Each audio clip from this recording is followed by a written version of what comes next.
ይህች ሰዓት የምታስፈራ ናት። የአብ ሕያው የሚነገርባት ናት። መንፈስ ቅዱስ የሚወርድባት ናት። ይህች ቀን ምን ያህል የምታስፈራ ናት! ይህች ቀን ግርምት ናት፣ እጽብት ናት። በየቀኑ መላእክት 300 መላእክት ይወርዳሉ። በየቀኑ በእያንዳንዱ ቤተ መቅደስ ቤተ ክርስቲያን የትም ዓለም ከኢትዮጵያ ኦርቶዶክስ ተዋሕዶ ቤተክርስቲያን ውጪ የሰማችሁ ነው። የትም ዓለም ከኢትዮጵያ ኦርቶዶክስ ተዋሕዶ ቤተክርስቲያን ውጪ ሥጋው ደሙ ተሸፍኖ አይወጣም። ታዲያ ለምን ሸፈን? ሚስጥሩ ምንድነው? ሥጋው ደሙ ሌላ ቦታ በግልጽ ነው የምታዩት፣ እንዲህ እያደረጉ ይወጣል። ሚስጥሩ አልገባቸውም። ግብጽ ስርዓቷ የጠፋባት የነደደች የጥንት ሰዶምን የመሰለች ከተማ ናት። አርአይ አድርገህ ስትንቀሳቀስ ይደንቀኛል። ግብጽ ራቁትን ለብሻለሁ ብላ ራቁትንና ናገባ ልበስ የምትለብሰው ቅዳሴ ላይ ነው። ካህኑ ስላንተ ሲጸልይ ወዲያና ወዲህ ልብህን አታድርጋል። ቄሱን እንገራችሁ፣ የፈለገ ኃጢአተኛ የፈለገ በደለኛ ለምን አይሆንም? ቄሱ በቄሱ ውስጥ ስርዓቱን የሚፈጽመው ኢየሱስ ክርስቶስ ነው። የሚሰጠን የቄሱ ስጋና ደም አይደለም። የሚሰጠን የአብ ልጅ የድንግል ልጅ የኢየሱስ ክርስቶስ ስጋና ደም ነው። ልብ በሉ። ውሰዳችሁ ቀራንዮ ጌታችን መድኃኒታችን ኢየሱስ ክርስቶስን በሰቀሉ ሰዓት ልብሱን ገፈው ቀይ ግምጃ አልብሰው የሾህ አክሊል ደፍተው በጥፊ እየመቱ ቀራንዮ መስቀል ላይ በእውነት ወንበዴዎች መሃል ሰቀሉት። ልክ 6 ሰዓት ላይ ሲሰቅሉት ልብሱን ገፈፉት። ዮሐንስ አፈወርቅ ምን አይነት ትዕግስት ነው የሚለው ይሄንን ነው። ቀን ያለው የማይዋጋ በግ ለመላእክት የክብርን አክሊል የሚያቀዳጃቸውን እሱን የሾህ አክሊል አቀናጁት። አዳምን በገነት ውስጥ የፈለጉ እግሮች ዛሬ በቀኖት ተቸነከሩ። በስመ አብ ወወልድ ወመንፈስ ቅዱስ አሐዱ አምላክ አሜን። ክርስቶስ ተንሥአ እሙታን አሰሮ ለሰይጣን ሰላም ኮነ። አይንተ እግዚአብሔር አበው መነኮሳት ወካህናት አሃው ዲያቆናት የቤተ ክርስቲያን ጌጦቿ ከዋክብት ምእመናን እንዲሁም በሶሻል ሚዲያ ባላችሁበት ዓለም ዳርቻ ሆናችሁ ለምትከታተሉ ሁሉ ሰላም እግዚአብሔር ከሁላችን ጋር ይሁን። እንደምን አላችሁ? ሰማይን ያለ ምሰሶ ከነ ግሱ የዘረጋ ምድርንም በውሃ ላይ ያለ ካስማ ከነ ልብሱ ያጸና አየርን ሳይታይ የሚያስጉዘው ደመናን ያለ ድምፅ የሚነዳው የሚታየውንም የማይታየውንም የፈጠረ ኃያሉ አምላካችን አዶናይ እግዚአብሔር ከዘላለም እስከ ዘላለም ለስም አጠራሩ ክብር ምስጋና ይግባው። ረድኤተ እግዚአብሔርን አጋዥ በማድረግ ዛሬ በዚህ በታላቁ ደብር የምንማርበት የትምህርታችን ኃይለ ቃል የሚሆነው ኢየሱስ በቅዳሴ በሚል ኃይለ ቃል ይሆናል።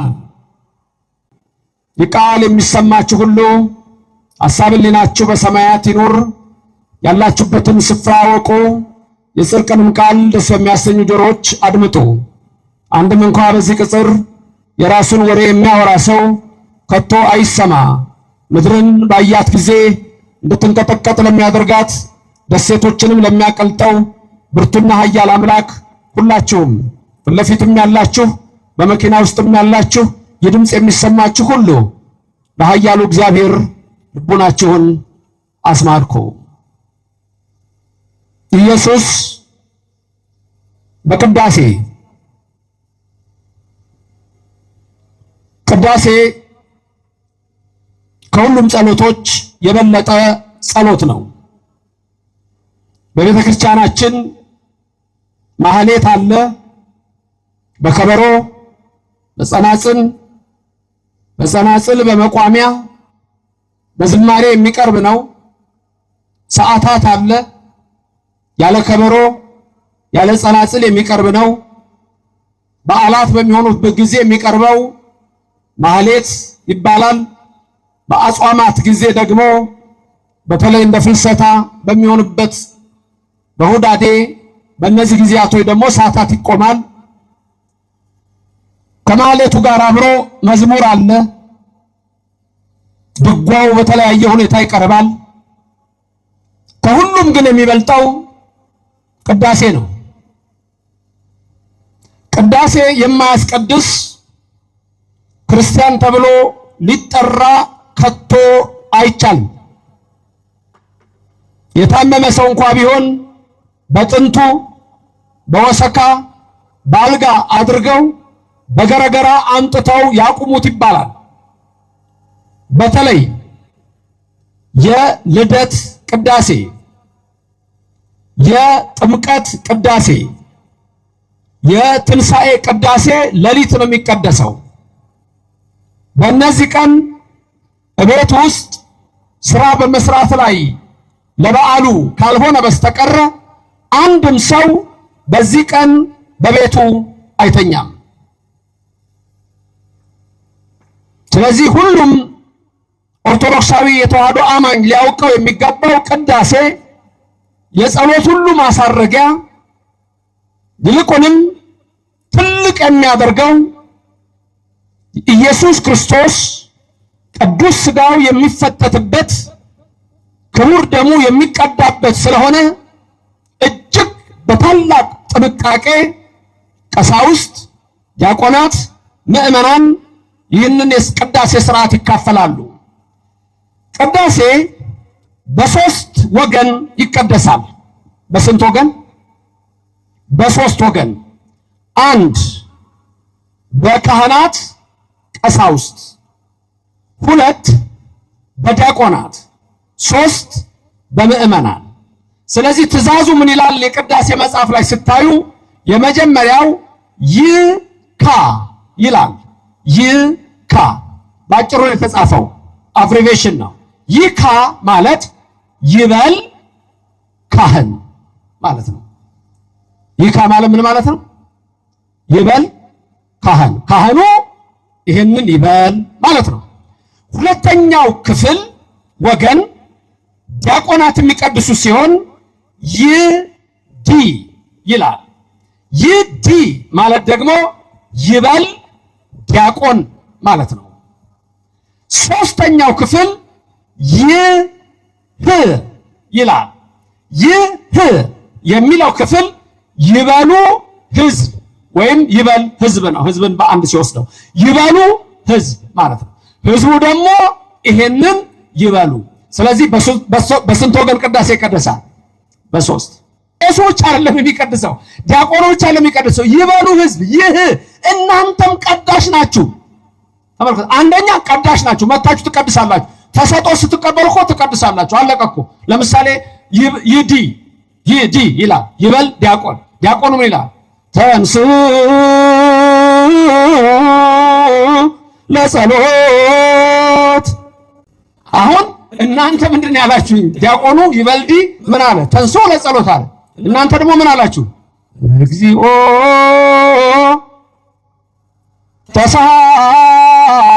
ተሳለን። ማን ያለው ይሄንን? ቅዳሴ አይደለም እንዴ? ቀድሳችኋል። ቅዱስ እግዚአብሔር የተመሰገነውን አመስግኑት። እግዚአብሔር የተመሰገነውን ልትቀድሱ ምን የምትመጡት? ድንገት ይሄን ሰምታችሁት ካላወቃችሁ እንዴ ዛሬ ምንድነው ልትሉ ትችላላችሁ። ቀዳሾች ናችሁ። በቅዳሴው ያንዱ ወገን ክፍል የእናንተ ነው። ይሄን ካወቃችሁ ላስቀድስ እሄዳለሁ ማለት ግን ምን ማለት ነው ስትሉ፣ አንድ ዕጣኑን፣ ጧፉን፣ ዘቢቡን፣ መገበሪያ እህሉን፣ የሙጋድ እንጨቱን፣ ይሄ እንኳን በከተማ ኤሌክትሪክ ስለሆነ ብዙ ላይሆን ይችላል። እነዚህን ይዛችሁ ስትመጡ ማን ነው የሚያስቀድሰው ማለት ነው? በማን ነው የሚቀደሰው? ከናንተ በሚመጣ መስዋዕት ስለሆነ ልታስቀድሱ ነው የምትመጡት። ሁለት ማንን ልታስቀድሱ ነው የምትመጡት? ሰውነታችሁን ልታስቀድሱ ነው የምትመጡት።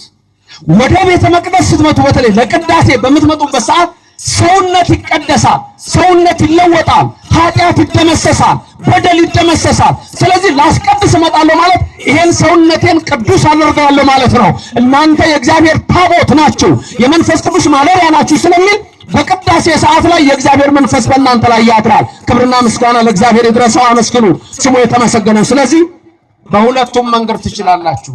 ቅዳሴ ሲጀምር ትምህርታችን ኢየሱስ በቅዳሴ ነው። ቅዳሴ ሊጀምር ሲል በተለይ በጣም የምትሰሙት አንድ ቃል አለ። ይህች ሰዓት ምን ያህል የምታስፈራ ናት ብሎ ነው የሚጀምረው ካህኑ። ትዝ ይላችኋል ይሄን ሲል ይህች ሰዓት ምን ያህል የምታስፈራ ናት ይላል። መጠን ግርምት ዛቲ ዕለት ብሎ ነው የሚጀምረው ካህኑ ሲጀምር። ተመልከቱ። ወእጽብት ዛቲ ሰዓት፣ ይህች ቀን ምን ያህል የምታስፈራ ናት። ቀኗ ብቻ አይደለችም፣ ይህች ሰዓት ምን ያህል ድንቅ ናት ማለት የተሰዓት የሚቀድሱባት ሰዓት። ምክንያቱም ለምን ከቤተልሔም ይመጣሉ ህብስቱን ይዘው በመሶበ ወርቅ። መሶበ ወርቅ የእመቤታችን ምሳሌ ነው። አንድ ላይ ሁሉም ሰው ያዜማል። አንቲ ውእቱ መሶበ ወርቅ ይላል። አንቺ ንጹሕ የወርቅ መሶብ ነሽ ይላል። በውስጥ ያለው ደግሞ ህብስቱ ማን ነው? ህቡ መና የተባለ ከሰማየ ሰማያት የወረደ ዘወረደም ሰማያት ወሀቤ ሕይወት ለኩሉ ዓለም፣ ለዓለም ሁሉ ሕይወት የሚሰጥ ከሰማይ የወረደ ኢየሱስ ክርስቶስ በቀራንዮ አደባባይ እንደሆነው በመስዋዕት የሚቀርብባት ይህች ሰዓት ምን ያህል የምታስፈራ ናት ይላል። ከሰማይ ወርዶ ያዳነን ክብር ምስጋና ይገባው። ኢየሱስ በቅዳሴ መጠን ግርምት ዛቲ ዕለት ወእጽብት ዛቲ ሰዓት እንተባት ይወርድ መንፈስ ቅዱስ እምልዕልተ ሰማያት ወይጼልሎ ለዝንቱ መስዋዕት ወይቀድሶ። ይህች ሰዓት የምታስፈራ ናት። የአብ ሕላዌ የሚነገርባት ናት። መንፈስ ቅዱስ የሚወርድባት ናት። ይህች ቀን ምን ያህል የምታስፈራ ናት። ይህች ቀን ግርምት ናት፣ እጽብት ናት። በየቀኑ መላእክት 300 መላእክት ይወርዳሉ። በየቀኑ በእያንዳንዱ ቤተ መቅደስ ቤተ ክርስቲያን። በቅዳሴ ሰዓት ግን እልፍ አላፋት መላእክት ይወርዳሉ። ከዛኛ ምን መጣና ከመላእክት ጋር ምን እንላለን? ቅዱስ ቅዱስ ቅዱስ እግዚአብሔር እያልን እናመሰግነዋለን፣ እንቀድሳለን። ሰውነታችን ነፍሳችን እናስቀድሳለን። ክብር ምስጋና ለሥላሴ ይሁን። እግዚአብሔር የተመሰገነ። ስለዚህ የቅዳሴ ሰዓት በጣም ወሳኝ ነው። እያንዳንዱ ነገር ምስጢር ነው። ለምሳሌ ካህናት የሚለብሱት ልብስ መምሩ ላስቸግሮት ነው። እርሱን ያዙላቸው የሳቸውን ካሜራ ይምጡ መምርዬ። ይኸው እንግዲህ ቄሱ የለበሱትን ልብስ ይሁ ቤተክርስቲያን ምስጢሯን። ይሄን ልብስ አያችሁት? ሁለት አይደረግም። ስንት ነው የሚደረገው? ይሄ ለምድ የሚነግረኝ 5። 5ቱ ደግሞ እንዴት እንደሚደረግ ይሁ። ያው ይሄንን ያዙልኝ መምርዬ። ያው ከፊት 2 ለምድ አለ። አያችሁት? ከፊት ስንት ነው? 2። በጎን ስንት አለ? እዚህ ጋር 1። በዚህኛው ጎን ስንት አለ? 1። ስንቱን አንድ ላይ 4። ከኋላ ደግሞ አንድ አለ። ይዙሩላቸው እስቲ ምን ይሄው ከኋላ አንድ አለ። የኋላውን አይታይም ማለት አይታይም፣ ወደፊት ይሁን። ተመልከቱ እንግዲህ ይሄ ምንድነው ስትሉኝ 5ቱ የ5ቱ አዕማደ ምስጢራት ምሳሌ ነው። ከፊት የምታዩቸው 2ቱ ጎልተው የሚታዩት የመጀመሪያው ምስጢረ ሥላሴ፣ ሁለተኛው ምስጢረ ሥጋዌ ነው። የሥላሴ ምስጢር የአምላክ የመሆን ምስጢር። ከጎንና ከጎን 2 አላችሁ። ምስጢረ ጥምቀትና ምስጢረ ቁርባን። 4 አልሆነም? አንድ የሚቀር ምስጢር አለ። እሺ ባጭሩ ምስጢረ ሥላሴ ይታወቃል አይታወቅም? ተገልጿል አልተገለጸም? ተገልጿል። ምስጢረ ሥጋዌ አምላክ ሰው ሆኗል አልሆነም? ሆኗል። ምስጢረ ጥምቀት አምላክ ተጠምቋል አልተጠመቀም? ተጠምቋል። ምስጢረ ሥጋው ደግሞ ሥጋውና ደግሞ ሰጥቶናል። በቀራንዮ አልሰጠንም? ሰጥቶናል። የቀረው አንድ ምስጢር አለ። ምን ነበር እሱ?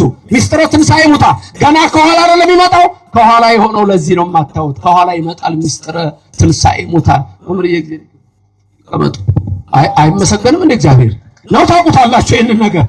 ተመልከቱ በእያንዳንዱ ነገር ላይ አይደለም ቅዳሴያችን፣ ልብሳችን፣ የኢትዮጵያ ኦርቶዶክስ ተዋሕዶ አለባበሳችን ራሱ መጽሐፍ ቅዱስ ነው፣ ወንጌል ነው፣ ብሉይ ኪዳንን የሚናገረው። በእያንዳንዱ የምናደርገው ነገር በኢትዮጵያ ኦርቶዶክስ ተዋሕዶ ቤተክርስቲያን ልዩ ነው። ከዚች ቤተክርስቲያን የወጣችሁ ከዚህ ቤት የወጣችሁ እንደ ደማስ የኮበለላችሁ እንደ ኤሳው በመብል የሸጣችሁ ወደዚች ቅዱስ ቤተክርስቲያን ትመጡ ዘንድ የቤተክርስቲያን ጥሪዋ ነው። በዚህ መቅደስ ውስጥ ያደረገን ግን እግዚአብሔር ስሙ ከዘላለም እስከ ዘላለም የተመሰገነ ይሁንልን። ደሙን አፍስሶ ያዳነን ክብር ምስጋና ይግባው።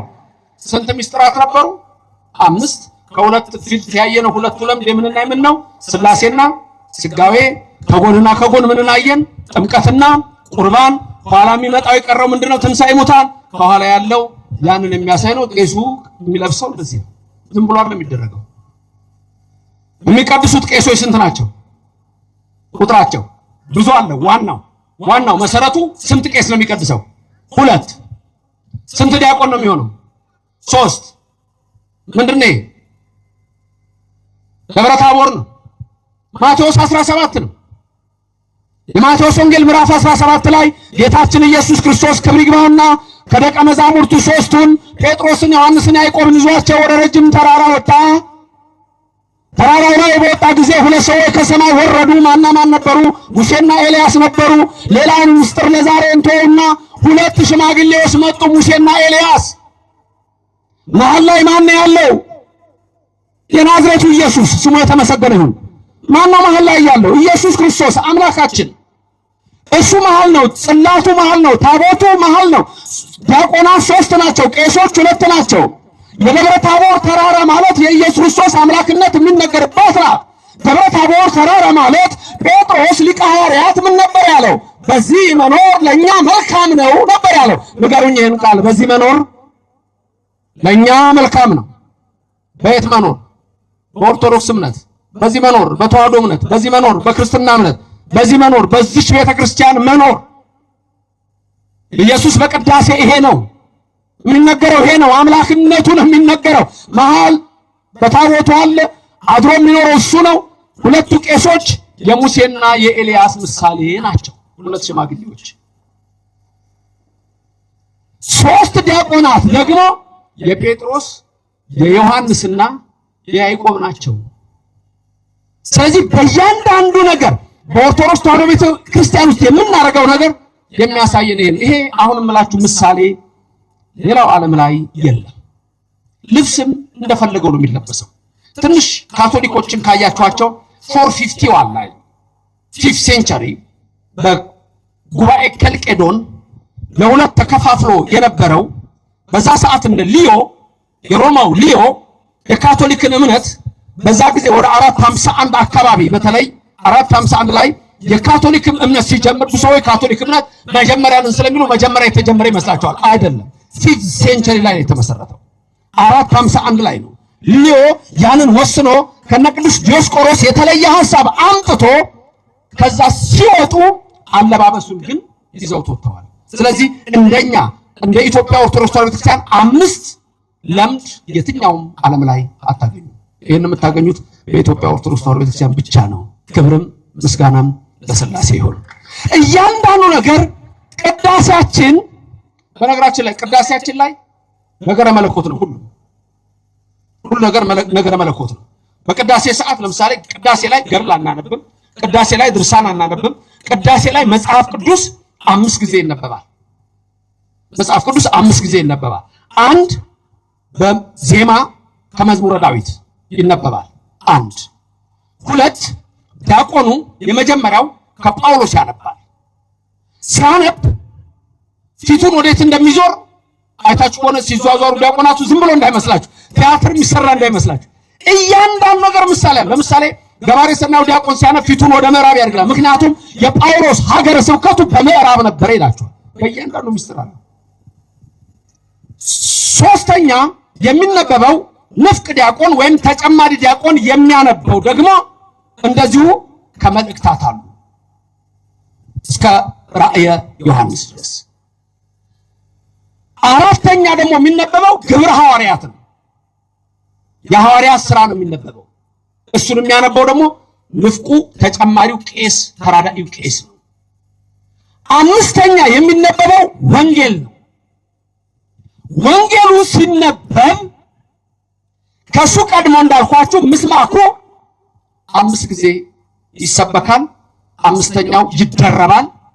ኢየሱስ በቅዳሴ ረቂቅ ምስጢር ይነግራቸዋል። ምስባክ ዲያቆኑ ጸልዩ በእንተ ወንጌል ቅዱስ ብሎ እናንተ ደግሞ ይረሴነ ድልዋን ብላችሁ የወንጌልን ቃል ለመስማት የበቃን ያድርገን ብላችሁ ዲያቆኑ ይመጣና ምስባክ ይሰብካል። ምስባክ ሲሰብክ እርግጥ አንዳንድ ጊዜ ሶስቱም ዲያቆናት አብረው ይላሉ፣ አንዳንድ ጊዜ አንዱ ዲያቆን አብሮ ብቻ ይላል። ግን ዲያቆናቱ በአንድ ላይ ነው የሚለው። እንደ ሕጉ ከሆነ በአንድ ላይ ያዜሙታል። አንዱም ቢያዜም ችግር የለውም። የመጀመሪያው ምስባክ ካዜመ በኋላ ሁላችሁም ተከትላችሁ ያንኑ ምን ታደርጋላችሁ? ትደግማላችሁ። ስንት ሆነ? 2። ደግመው እንደገና ያዜማሉ ወይም ደግሞ ያዜማል ዲያቆኑ። ስንት ይሆናል? 3። እናንተም ትደግማላችሁ። ስንት ይሆናል? 4። አምስተኛውን ግን ልክ እሱም ሲጀምር እናንተም አብራችሁ ነው የምትሉት። ስለዚህ ስንት ይሆናል? አንድ ላይ ለየብቻ የቆጠርናቸው ስንት ይሆናሉ? 4 ይሆናሉ። አምስተኛው ላይ ግን ምን ሆኗል? ተደርቧል። እናንተም ትላላችሁ፣ ዲያቆናት ተደርበዋል። 5500 ዘመን የተባለው እሱ ነው። ተመልከቱ።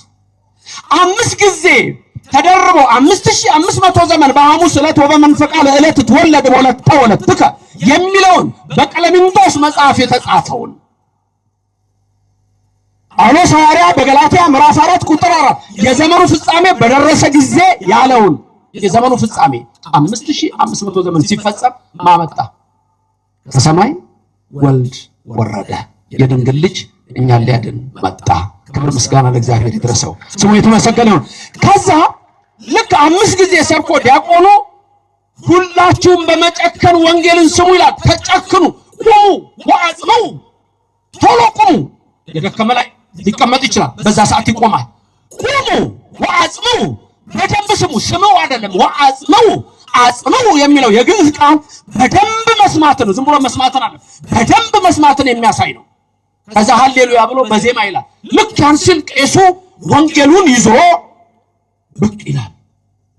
እግዚአብሔር ከሁላችሁ ጋር ይሁን ይላችኋል። እናንተ ደግሞ ምስለ መንፈስ ከተላላችሁ። ከዛ ወንጌል ብሎ በረጅም ዜማ ያዜማል። ታስታውሳላችሁ አሁን የምለው ነገር ሁሉ አይደል? በረጅም ዜማ አዚሞ ለሶስቱ ወንጌል ለማቴዎስ፣ ለማርቆስ፣ ለሉቃስ ዘዜነ ብሎ ለዮሐንስ ወንጌል ዘሰበከ ብሎ ይሄን ካለ በኋላ ዲያቆኑ የመጀመሪያው መብራት ይዞ የሚቀድም አለ፣ ይመጣል። ከዛ ቄሱ አለ ከኋላ ማይጠን መስቀል የያዘ ዲያቆን ይከተላል። ተመልከቱ፣ ይሄ ሁሉ ምሳሌ ያለው። ከዛ ወንጌል ይመጣና ይነበባል። ወንጌል ማለት ኢየሱስ ክርስቶስ ነው። ኢየሱስ ክርስቶስ ማለት ተስፋ ነው። ተስፋ ማለት መንግስተ ሰማያት ናት። መንግስተ ሰማያትን ሁላችንን ያወርሰን። ክብር ምስጋና ለእግዚአብሔር ይድረሰው። ስለዚህ ኢየሱስ በቅዳሴ የኛ ቤተክርስቲያን በጠቅላላ ቅዳሴዋ ኢየሱስ ክርስቶስ ነው፣ ሥላሴ ነው፣ አብ ወልድ መንፈስ ቅዱስ ነው። ይሄን ነው የምንለው። በቅዳሴ ሰዓት ላይ ሁሉም ሰው ወደ ቤተ መቅደስ በሚገባበት ሰዓት እመቦ ብእሲ እምእመናን ዘቦአ ቤተ ክርስቲያን በጊዜ ቅዳሴ ብእሲ ወብእሲት ወደ መቅደስ ለቅዳሴ በሚመጡበት ሰዓት ዘቦአ ቤተ ክርስቲያን በጊዜ ቅዳሴ በቅዳሴ ሰዓት ስትመጡ ቅድም ምን ብሏል? ይህች ቀን ምን ያህል የምታስፈራ ናት፣ ይህች ቀን ምን ያህል የምታስጨንቅ ናት። በጽሞናና በፍርሃት ቁሙ፣ የእግዚአብሔር ሰላም ከኔና ከናንተ ጋር ይሁን ብሎ ይጀምራል። አሁንም የእግዚአብሔር ሰላም ከሁላችን ጋር ይሁን። በዜማ ደግሞ የምንለው አለ እመቦ ብእሲ እያልን የምናዜማው ትእዛዝ ነው። እዛ ትእዛዝ ውስጥ ምን ይላል? ዘቦአ ቤተ ክርስቲያን በጊዜ ቅዳሴ ወኢሰማ መጻሕፍት ቅዱሳተ ወኢተአገሰ እስከ ይፈጽሙ ጸሎተ ቅዳሴ ወኢተመጠወ እምቁርባን ይሰደድ እምቤተ ክርስቲያን። ይህ ትእዛዝ ነው፣ አስደንጋጭ ነው። ስጋው ደግሞ የማይቀበል አሁኑኑ ወጥቶ ይሄድ ላስቀድስ። ሁሉም ሰው ስጋው ደግሞ መቀበል አለበት። ሁሉም ሰው ካልተቀበለ ግን ይሰደድ ቤተ ክርስቲያን አሁኑኑ ይውጣ። ስለዚህ ሁሉም ሰው ይቀበላል። ስለዚህ ድንገት ታምረ ማርያም ስትሰሙ እንትን ሰምታችኋል። ዛሬ በዚህ ቀን ስጋው ደግሞ መቀበል ያልተቻለው ሰው ቢኖር ታምሯን ሰምቶ ቢሄድ እንደተደረገ ይሆንለታል ይደረግልኛል ብሎ በማመን ቢሰማ ይላል። ትዛላችሁ ይሄ ቃል ያ ማለት ሁሉ ጊዜ ሳትቀበል ሂድ ማለት አይደል። የዛን ቀን ለመቀበል መጥተ ምክንያት ቢከለክል ግን አትጨነቁ ከሷ ነው ሰው የሆነውና መብርሃንን አማላጅ አድርጋችሁ ያዙ። ስለዚህ ወደ ቅዳሴ ስትገቡ መጽሐፍት ቅዱሳትን መስማት። እነዚህ መጽሐፍት ቅዱሳት አንድ ቅዳሴው ራሱ ነው። ሁለት እነዚህ የሚነበቡትን መጽሐፍት ምስጢራቸውን መረዳት ያስፈልጋል። ወይ ታገሰ እስከ ይፈጽሙ ጸሎተ ቅዳሴ። ጸሎተ ቅዳሴ ሳልቅ ሰው ወደ ቤቱ አይሄድም። ለምን? አንደኛ ስጋው ደግሞ አለ መጨረሻ ላይ። ከሁሉም በላይ ደግሞ መጨረሻ ላይ አንድ ቃል አለች። እሷን ሳትሰሙ እንዳትሄዱ ማለት እሷን አቋርጦ እርግጥ የታመመ ሰው ወይም ሌላ ችግር ያለበት ሊወጣ ይችላል። ያችን ሰዓት ግን የመጨረሻዋ ቃል አለች። የመጨረሻዋ ቃል ሁሌ በየቦታው ጠይቃታለሁ። ምን የምትናት የመጨረሻዋ ቃል? በሰላም ወደ ቤታችሁ ግቡ። በሰላም ወደ ቤታችሁ ግቡ ማለት ምን ማለት መሰላችሁ? ቤታችሁ ትገባላችሁ፣ ልክ ነው። በሰላም ወደ ቤታችሁ ግቡ የምትለው ቃል ምንድን ነች? ኢየሱስ የሚላችሁ ቃል ናት። ምን የሚላችሁ ቃል ነው? ለፍርድ ይመጣና ጻድቃንን በቀኝ ኃጥአንን በግራ ያቆማል አለ። በሰላም ወደ ቤታችሁ ግቡ ስትባሉ ልክ ክርስቶስ ይላችኋል፣ ወደ ቤታችሁ ወደ መንግስተ ሰማያት ግቡ ማለት ነው። ሚስጥሩ ያ ነው። ክብርና ምስጋና ለእግዚአብሔር ይድረሰው። ስለዚህ በእያንዳንዱ ነገር ላይ የምታዩት ረቂቅ ሚስጥር ጌታችን ኢየሱስ ክርስቶስ የሚነግረንን ነው። ሚስጥሩ ሁሉ እሱ ነው። ከዛ ኢየሱስ መስዋዕት የሚሆንበትን ካህኑ ያነባል፣ ይናገራል። መስዋዕት ነው የሚሆነው ኢየሱስ ክርስቶስ። ቅዳሴ የሚያስፈራ ነች። ያቺ የቀራንዮውን ሰዓት ነው የምናስታውሰው። ብዙ መስዋዕቶች በብሉይ ዘመን ነበሩ። ለእነዛ መስዋዕቶች በጠቅላላ ምሳሌነታቸው ለኢየሱስ ነው፣ ለአምላካችን ስሙ የተመሰገነ ይሁን። ስለዚህ ካህኑ ሲያነብ ምን ይላል? እግዚአብሔር አምላክነ ዘተወከፍ ከቁርባን አቤል በውስተ በዱ ወለሎ በውስተ ታቦት ወአብርሃም በውስተ ርእሰ ደብር ወለኤልያስ በደብረ ቄርሜሎስ ወለዳዊት በአውደ ወርና ኢያቡሳዊት ወጸሪቀ መበለት ወይም በመቅደስ ከማሁ ተወከፍ መባዮ ቁርባን ወለኃጥእ ገብርከ ዘአብአ ለስምከ ቅዱስ ወይኩን ቤዛ ኃጣዊ ወፍድዮ ወፍዳ ሰናየ በዚህ ዓለም ወበዘ ይመጽእ ይእዜኒ ወዘልፈኒ ወለዓለመ ዓለም ይላል። ያመጣል የነ አብርሃምን መስዋዕት፣ ያመጣል የነ ኤልያስን በቄርሜሎስ፣ ያመጣል በአውደ ወርና የዳዊትን የነሱን መስዋዕት እንደተቀበልክ በቤተ መቅደስ ያቺ ሴት ያላትን ገንዘብ እንደሰጠች አሁን የኔንም መስዋዕት የሕዝብህን እዚህ ያለውን የሁላችንን መስዋዕት ተቀበል አንተ ነህ መስዋዕታችን ኢየሱስ ክርስቶስ ብለን በዚህ መልክ ነው የምንነጋገረው። ክብርና ምስጋና ለእግዚአብሔር ይድረሰው። ስለዚህ እግዚአብሔር መስዋዕታችሁን ይቀበላል፣ ጸሎቱም ይደረጋል ያን መስዋዕታችሁን እንዲቀበል። ስለዚህ ትልቁ መስዋዕት ኢየሱስ ክርስቶስ ነው። በቅዳሴ ሰዓት ትልቅ የሆነ ኢየሱስ በቅዳሴ ያልኳችሁ ሁሉ ይነገርም መስዋዕት ሆኖ የሚቀርበው የኢየሱስ ክርስቶስ ስጋና ደም ነው። የአብ ስጋና ደም አይደለም፣ የመንፈስ ቅዱስ ስጋና ደም አይደለም፣ የወልድ ስጋና ደም። ምክንያቱም ሰው የሆነው ወልድ ነው። ስለዚህ በቅዳሴው ሰዓት ሁሉ የምናደርገው ነገር ኢየሱስን የሚናገር ነው። ለምን ይሄን ምላችሁ ለምን እንድታውቁ የምፈልገው ብዙ ሰው ስለማይገባው ሲተች ታገኙታላችሁ። ማያውቀውን ነገር ሲናገር ነው የምትሰሙት፣ ማያውቀውን ነገር። ስለዚህ በቅዳሴ ሰዓት ምንድነው የምንለው የሚለውን አስተውላችሁ እንድትሄዱ ያስፈልጋል።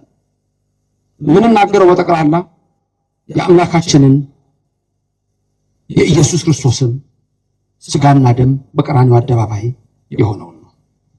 ስጋው ደግሞ ከመቅረቡ በፊት በጊዜው ታንናለን። ካህኑ መጀመሪያ በአብይ ዜማ ስንት ጊዜ ነው የሚለው? በአብይ ዜማ 3 አንዳንዴ፣ ከዛ በሌላ ንዑስ ዜማ 3 ጊዜ 5 ይላል። ከዛ በመጨረሻ 2 ጊዜ አንዳንዴ ብቻ እግዚኦ ማርነ ክርስቶስ ይላል። ላስታውሳችሁ የመጀመሪያው የአብይ ዜማ ላይ 3 ጊዜ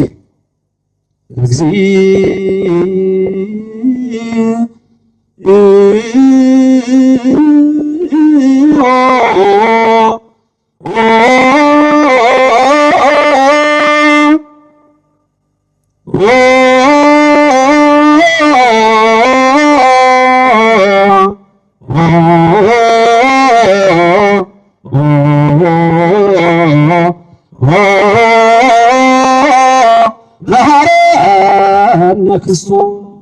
እሺ አብይ ዜማ ስንት ጊዜ ይላል ቄሱ? 3 ጊዜ። እናንተ ስንት ጊዜ ትላላችሁ? 3 ጊዜ ሲደመር 6። ቀጥሎ ደግሞ በአንድ ሲያዜም 5 ጊዜ እግዚኦ መሐረነ ክርስቶስ ይላል። እግዚኦ መሐረነ ክርስቶስ እግዚኦ መሐረነ እያለ በአንዱ ዜማ ስንት ጊዜ ይላል? 5 ጊዜ። በአንድ ላይ ስንት ጊዜ ይላል? 3 ጊዜ። 3 ጊዜ 15፣ 3 ጊዜ 5 ይቅርታ 15 አይደል? እናንተም ተቀበላችሁ ስንት ጊዜ ነው የምትሉት? 3 ጊዜ። በአንድ ውስጥ ስንት ነው የምትሉት? 5 ጊዜ። 3 ጊዜ 5 ስንት ይሆናል? የእናንተ 15። የቄሱ ስንት ይሆናል? 15። 15 እና 15 ስንት ይሆናል? 30። በፊት ስንት አለን? የቄሱ 3 የእናንተ 3 ስንት ነበር ያለን? 6። 30 እና 6 ስንት ይሆናል? 36። ከዛ ወደ መጨረሻ ይሄዳል። እግዚኦ መሐረነ ክርስቶስ ይላል። 2 ይላል። እናንተ ስንት ትላላችሁ? 2። 2 እና 2 ስንት ይሆናል? 4። ቅድም ስንት ነው ያለን? 36። 36 እና 4 ቁጥር ስንት ይመጣል ሲደመር? 40። ከዛ መጨረሻ ካህኑ ብቻውን ነው ይላል እግዚኦ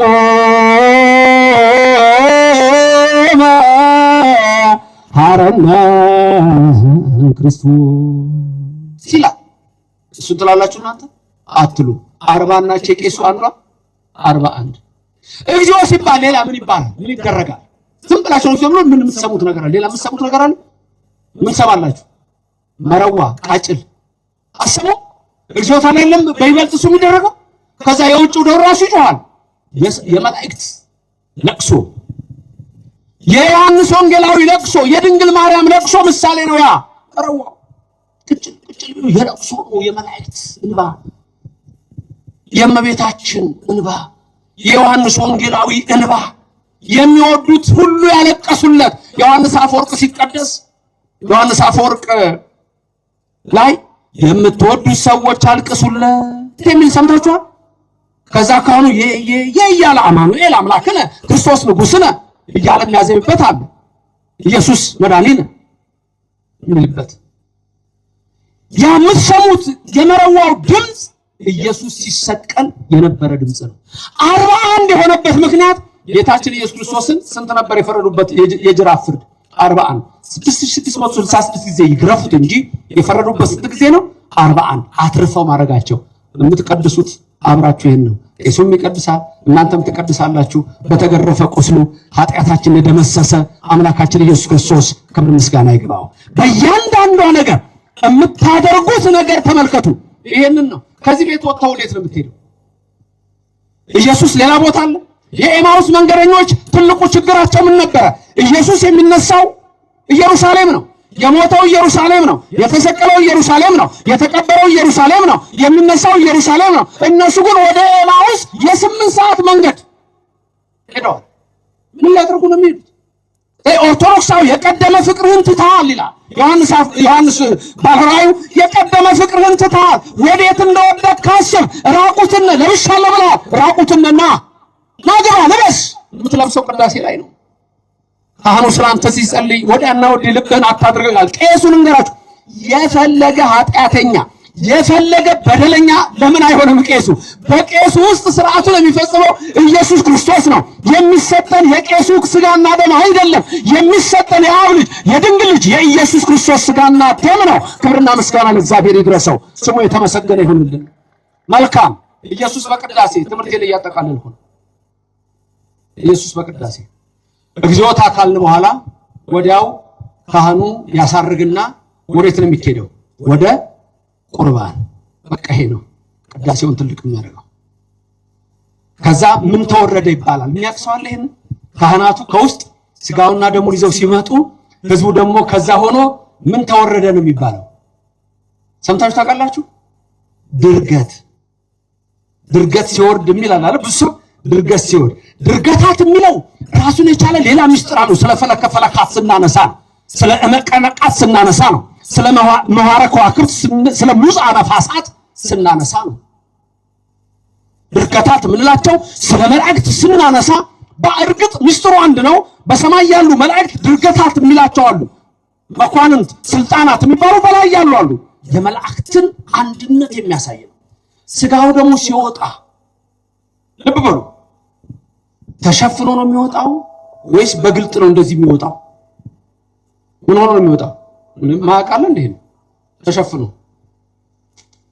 የትም ዓለም ከኢትዮጵያ ኦርቶዶክስ ተዋሕዶ ቤተክርስቲያን ውጪ የሰማችሁ ነው።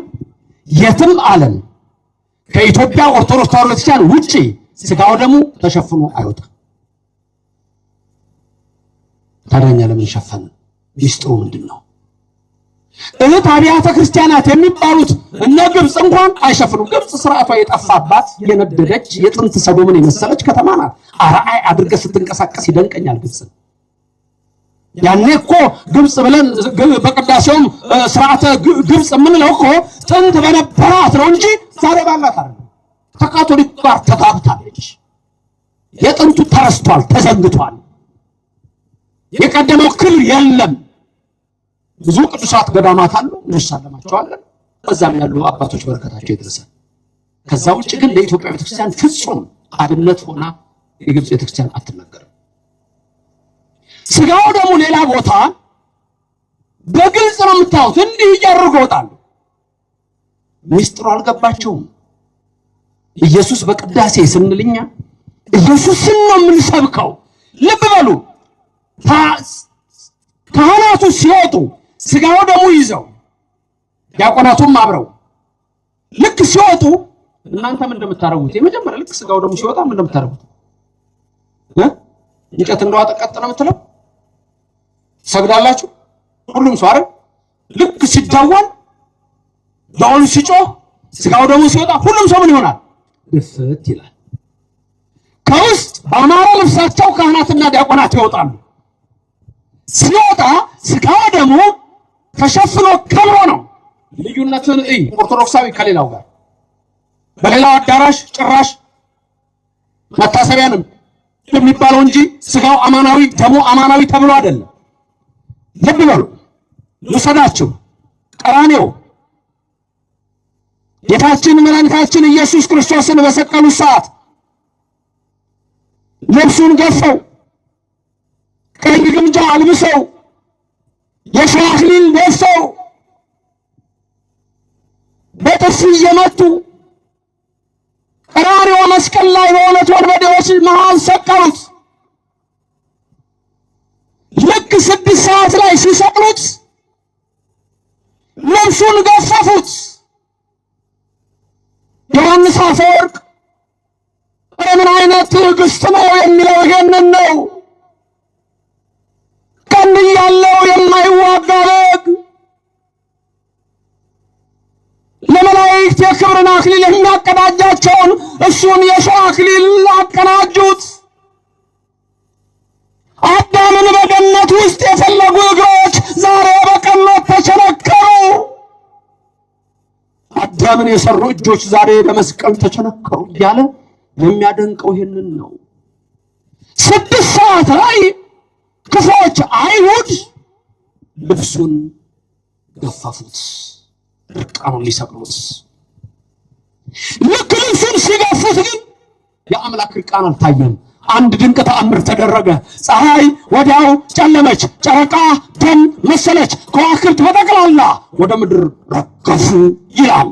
ይህን ድንቅ ያደረገ የኔና የናንተ አምላክ ክብርና ምስጋና ይግባው። ልብ በሉ እንግዲህ ያቺ ሰዓት ሐሙስ ማታ ምን ነበር ያለው ጌታ?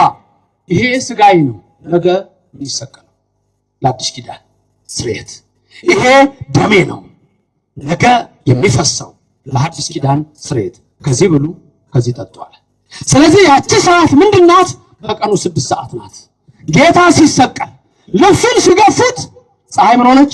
ጨለመች። ጨረቃ ምን ሆነች? ደም መሰለች። ከዋክብት ምን ሆኑ? ረገፉ። ፀሐይ ካህናት ናቸው፣ ቄሶቹ ናቸው። ፀሐይ ጨረቃ ዲያቆናት ናቸው። ስጋው ደግሞ ምን ሆኖ ነው የሚወጣው ብያችኋለሁ? ተሸፍኖ። እንዳይሁድ የኢትዮጵያ ካህናት አይገፉትም። ለላይ ዛሬ እንዳይሁድ ይገፉታል። በእኛ ዘንድ ግን ከብሮ ለብሶ የሚገባው አይምሮ ልቦ የሌላቸው ፀሐይ፣ ጨረቃ፣ ከዋክብት የፈጣሪያችን እርቃን አይታይም ብለው ብርሃናቸውን ከለከሉ። ዓለም ጨለማ ሆነ። ስለዚህ ያ ለብሶ የሚወጣው የክርስቶስን ሥጋና ደም ፀሐይ፣ ጨረቃ፣ ከዋክብት ሰግደው ብርሃናቸውን እነሆ ነፍገው ያ ስቅለት እንደተፈጸመ ዛሬ ሥጋው ደሙ ሲወጣ በእኛ ዘንድ ተሸፍኖ ነው የሚወጣው። እንዳይሁድ አንገፍህም ነው የምንለው። የኦርቶዶክስ ምዕመናን ካህናትና ምዕመናን ምን ያህል የታደልን መሆናችንን በዚህ ተመልከቱ። ክብርና ምስጋና ለእግዚአብሔር ይድረሰው። ኢየሱስ በቅዳሴ በእያንዳንዱ ነገር የምናነሳው የእሱን ሕማሙን፣ ስቅለቱን፣ ሞቱን፣ ትንሣኤውን፣ ዳግም ምጽአቱን። እሺ እናንተ ምን ልትሆኑ ነው? ፀሐይ ካህናት ናቸው ቄሶቹ፣ ጨረቃ ዲያቆናት ናቸው። እናንተ ምንድናችሁ? ምንድናችሁ? ከዋክብት። ትምህርት ሲጀምር ብዙ ጊዜ ከዋክብት ምዕመናን ሊል ይችላል፣ የክርስቲያን ጌቶች የሚል ላሉ ይሄ ሁሌ የምትሰሙት ነው። ከዋክብት እናንተ ናችሁ። እሺ ከዋክብት ምንድን ያደረጉት? ጌታ ሲሰቀል 6 ሰዓት ልብሱን ሲገፉት ምን ያደረጉ? ወደ ምድር ረገፉ ማለት ሰገዱ ማለት። እናንተ ከዋክብት ስለሆናችሁ ልክ ሥጋው ደሙ ሲወጣ ምን ታደርጋላችሁ ማለት ነው? እንደ ከዋክብት ትሰግዳላችሁ ማለት ወደ ምድር ትደፉለታላችሁ። ለማን ነው የምንሰግደው? የአምልኮት ስግደት ለኢየሱስ ክርስቶስ ለእግዚአብሔር ብቻ ስሙ ለዘላለም የተመሰገነ ይሁን። አምላኬ ብለን የምንሰግደው ፈጣሪ ብለን የምንሰግደው ለእግዚአብሔር ብቻ ነው። አምላኬ ብለን የምንሰግደው ፈጣሪ ብለን የምንሰግደው ለኢየሱስ ክርስቶስ ብቻ ነው። ይህን ስግደት ለድንግል ማርያም አንሰግድም፣ ለሚካኤል አንሰግድም፣ ለገብርኤል አንሰግድም። ለድንግል ማርያም የምንሰግደው ስግደት የጸጋ ስግደት ነው። አዎ እንሰግድላታለን። ገብርኤል እንደሰገደላት እንሰግድላታለን። ኤልሳቤጥ እንደሰገደችላት እንሰግድላታለን። ዘካርያስ እንደሰገደላት እንሰግድላታለን። እኛም ድንግል ማርያምን ሰላምታ ላንቺ ይገባል ብለን የጸጋ ስግደት እንሰግድላታለን። ወላዲተ አምላክ ብለን ክብርና ምስጋና ለእግዚአብሔር ይድረሰው። ለሚካኤል እንሰግዳለን፣ ክብር ይገባሃል ብለን። ለገብርኤል እንሰግዳለን፣ ክብር ይገባሃል ብለን። ለጳውሎስ እንሰግዳለን፣ ክብር ይገባሃል ብለን። ለጴጥሮስም እንሰግዳለን፣ ክብር ይገባሃል ብለን። የአምልኮ ስግደት ለማ ብቻ? ለእግዚአብሔር ብቻ። ስለዚህ ሥጋው ደሙ ምስጢሩ ይህንን የሚመስል ነው። ስለዚህ እግዚአብሔር እኛን በረድኤቱና በቸርነቱ እንዳይለየን የእሱ ቅዱስ ፍቃድ ይሁንልን። ካህኑ ሲጸልይ ኦ ሊቄ ኢየሱስ ክርስቶስ ሱታፌ ቀዳማዊ ቃለ አብ ንጹሕ ቃል መንፈስ ማሕያዊ አንተ ውእቱ ህብስተ ሕይወት ዘወረድከም ሰማያት ወአቅደምከ ነጊረ ከመ ትከውን በጋ ዘአልቦ ነውር በእንተ ሕይወተ ዓለም ይላል። ኦ ሊቄ ኢየሱስ ክርስቶስ መምህሬ ኢየሱስ ክርስቶስ ወይ መምህሬ ኢየሱስ ክርስቶስ ወይ ክብር ምስጋና ይግባው። እስቲ በሉት መምህሬ ኢየሱስ ክርስቶስ ወይ ማ ኢየሱስ ክርስቶስ ወይ መምህሬ። እሱ ነው ያስተማረው ወንጌል መምህራችን ሲያስተምረን ደግሞ ሁሉን ያውቀዋል። እሱ ግን አዎ ፊደል ቤት ትምህርት ቤት ገባ አንድ ቀን ኢየሱስ ታውቁ የለም ታምሩ። ትምህርት ቤት ገብቶ አስተማሪው ምን አለው? በል አሌፍ አለው። የመጀመሪያው ፊደል አሌፍ ናት። አሌፍ አለ። ቀጠለና መምህሩ ምን አለው? በል ቤት አለ። ከዛ ምን አለው? ምን ትርጓሜ ሆነ አልፋ ምን ትርጓሜ ሆነ አሌፍ አለ። መጀመሪያ የአሌፍን ትርጉም ነገረኝና ቀጥዬ ወደ ቤት ልሂድ አለው። አስተማሪው ደነገጠ። እስቲ ትምህርት ቤት እንትን ጠይቃችሁ የምታውቁ ሀበል ተብላችሁ ሀላችሁ አይደል? ከዛ ለበል ስትባሉ ያ ትርጉም ብላችሁ የጠየቀ ሰው አለ? ድንገት ካለ ብዬ ያጋጥም ይችላል። ሀሁ ተመራችኋል? ድሮ ተመራችኋል ሀሁ? እሺ ላስብላችሁ ሀ ለ መቀጠል ነው በቃ እንጂ ያ ትርጉም ምንድነው ብላ ጠይቀኝ። መምሩን አንጠይቅም። ምንም ጠይቄ አላውቅም። አሌፍ ቤት ጊሜል የሚለው ክቡ ስም ነው። አዳም በገነት ውስጥ ይጸልዩ የነበረው 22ቱ አሌፋት። አዳም ዕፀ በለስን ሲበላ ሔዋንም 22ቱ አሌፋት ከውስጡ ጥፍት አለ። በቃ ይሄ አልዛይመር እንደሚባለው ህመም ማለት ነው። ጥፍት አለበት እስከ ሄኖስ ድረስ። ይሄ ሚስጥር አልተገለጸ። ሄኖስ ለተባለው አባት ጸለየና በጸፈ ሰማይ ይላል። ልክ እንደ በኮምፒውተር ቅድም ሲዘምሩ እዚህ ጋር ይታያል በስክሪን። በጸፈ ሰማይ ለሄኖስ 22ቱን አሌፋት አሳየው። ለምሳሌ አሌፍ ማለት አህዱ እግዚአብሔር ማለት ነው። ቤት ማለት ባዕል እግዚአብሔር ማለት ነው። ጊሜል ማለት ግሩም እግዚአብሔር ማለት ነው። እንዲህ ነው እየቀጠለ የሚሄደው። ስለዚህ በል አሌፍ አለው ኢየሱስ ክርስቶስን አስተማረ። አሌፍ አለ። ምን በቤት ሲለው ምን ትርጓሜው ለአሌፍ መጀመሪያ አሌፍ ማለት ነው ለካ አሌፍ ማለት አንድ እግዚአብሔር ነው ሰማይና ምድር የፈጠረ ማለት ነው ክብርና ምስጋና ለስሙ ይድረሰው ስለዚህ ኢየሱስ ክርስቶስ እኔና እናንተ እንድናውቅ እንድንማር ጥበብ ስጋዊ ጥበብ መንፈሳዊ ሊማር ትምህርት ቤት ገባ ይላል ለሱ አይደለም እኔና እናንተ መማር አለብን ቅዳሴው ምንድነው ማወቅ አለብን ማህሌቱ ምንድነው ማወቅ አለብን ሰዓታቱ ምንድነው ማወቅ አለብን አለዛ ትውልዱ እየጠፋ ነው የሚሄደው ያንን ካለማወቅ የተነሳ ስለዚህ በዚህ ምን አለ ኦሊቄ ኢየሱስ ክርስቶስ መምህሬ ነው መምህሬ ኢየሱስ ክርስቶስ ሆይ ቃል አብ ንጹህ ወቃል መንፈስ ቅዱስ ማህያዊ የአብም ቃል አንተ ነህ የማህያዊ መንፈስ ቅዱስም ቃል አንተ ነህ እውነት ነው ቃል እሱ ነው ቃል ስጋ ሆነ የሚለው እሱ ነው አንተ ውእቱ ህብስተ ሕይወት ዘወረድከ ከሰማያት ከሰማያት የወረድክ ህብስት አንተ ነህ ይላል ከሰማይ ወርዶ ያዳነን ህብስት ኢየሱስ ክርስቶስ ነው የተመሰገነ ይሁን አነ ውእቱ ህብስተ ሕይወት ዘላለም ያለው ያንን ነው የሚያመጣው ወንጌል ነው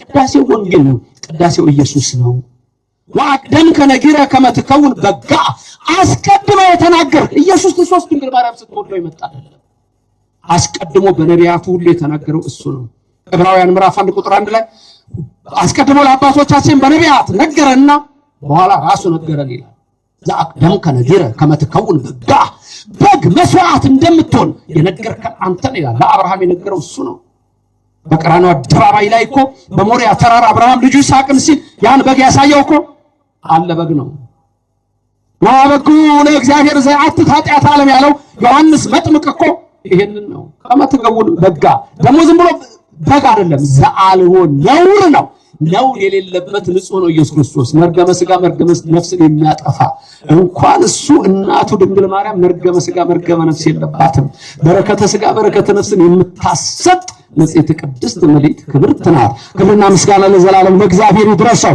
በእንተ ሕይወት ዓለም ይላል ዋናው ይሄ ነው በእንተ ሕይወት ዓለም ማለት ለአንተ ሕይወት ለኔ ሕይወት ላንቺ ሕይወት ክርስቶስ የመጣው ለሕይወታችን ኢየሱስ ቅዳሴው በጠቅላላ ኢየሱስ ነው የሚለው ኢየሱስን ለኦርቶዶክስ ቤተክርስቲያን ናና እወቅ ማለት ለአንድ ሰው እጅግ አላዋቂነት ነው ኢየሱስ ክርስቶስ ሁሉ ነገራችን ነው እኛ ጋር ሁሉ ነገራችን በሚስጥረ ሥላሴ ላይ ተመስርተን አብ ወልድ መንፈስ ቅዱስ ቅዳሴው ሲጀምር አሐዱ ቅዱስ አሐዱ ወልድ ቅዱስ አሐዱ ውእቱ መንፈስ ቅዱስ አንዱ አብ አንዱ ወልድ አንዱ መንፈስ ቅዱስ አንድ አምላክ በስም ሶስት ይሄንን ነው የምንለው ስለዚህ በእያንዳንዱ ነገራችን ላይ ኢየሱስ ክርስቶስ የኦርቶዶክስ ተዋሕዶ ቤተክርስቲያን ሁለመናዋ ነው ከላይ የምታዩት ጉልላት የሸዋ አክሊሉ ነው ከታች የምታዩት መሰረት ችንካሩ ነው ቤተክርስቲያን ስትገቡ ሶስት በሮች ነው ያሉት ለአብ ወልድ መንፈስ ቅዱስ ነው ስትገቡ አንድ ነው የአንድነታቸው ምሳሌ ነው በዚህ ቤተክርስቲያን የገባ የዘላለም ሕይወት አለው አሜን ለዘላለም